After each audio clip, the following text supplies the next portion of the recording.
जे कोणी असतील ते तुम्हाला माहिती आहे, ज्या अधिकाऱ्यांना करतात काम करून देत नाही वस्तुस्थिती आहे। आणि सगळ्या ठिकाणी सगळ्या चतुर्थ ह्या ठिकाणी ज्या ठिकाणी माझे बोर्ड लागले होते त्या ठिकाणी चतुर्थ श्रेणीच्या सुद्धा कर्मचाऱ्यांना आई बहिणीवरनं शिवेगाळ केली जाते, त्वरित काढायला सांगितले जात आहेत।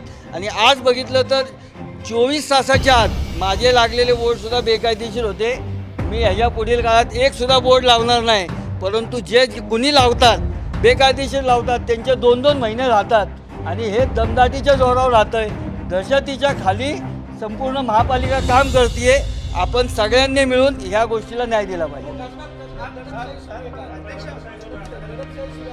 कसब्यात दडपशाही चालू आहे, ब्लॅकमेलिंग चालू आहे, ब्लॅक मॅजिक चालू आहे, सगळं हेच चालू आहे गेली वर्षभर। हे तुम्ही शोधा ना।